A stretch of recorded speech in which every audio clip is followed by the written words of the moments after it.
रसूल अकरम सल्लल्लाहु अलैहि वआलैहि वसल्लम से पूछा गया, सबसे अफजल इंसान कौन है? आप सल्लल्लाहु अलैहि वआलैहि वसल्लम ने फरमाया, हर वो शख्स जो दिल का साफ और ज़ुबान का सच्चा हो।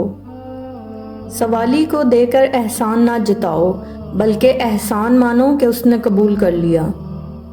इबादतें सिर्फ जाए नमाज पर नहीं होती, बल्कि ये मीठी ज़ुबान, धीमे लहजे और हमदर्दाना और आजिज़ाना रवैयों से भी होती हैं। नमाज वो वाहिद हुक्म है जिसे अल्लाह ने आसमान से वही के ज़रिए नहीं उतारा, बल्कि अपने महबूब हज़रत मोहम्मद सल्लल्लाहु अलैहि वसल्लम को आसमान पर बुलाकर तोहफे में दिया। जहाँ पानी गिरता है वहाँ सब्ज़ा उगता है, जहाँ आंसू गिरते हैं वहाँ रब की रहमत उतरती है।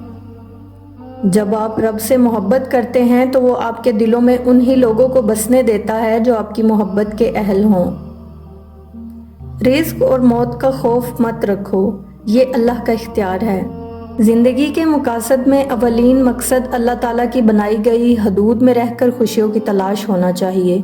कुछ शक नहीं कि ज़िंदगी की असल खूबसूरती पाकीज़गी में ही है। खामोशी इख्तियार कर लेना दब जाने की इलामत नहीं होती, बल्कि तरजीहात का फ़र्क है। हर बात और हर बंदा जवाब का मुस्तहिक नहीं होता। हर एक शख्स पर लाजिम है कि वो तन्हाई में अपने गुनाहों को याद करके उन पर इस्तग़फ़ार करे। माफ़ी मांगना ये ज़ाहिर नहीं करता कि आप गलत और दूसरा सही है, बल्कि ये ज़ाहिर करता है कि आपके रिश्ते की अहमियत आपकी अना से बढ़कर है।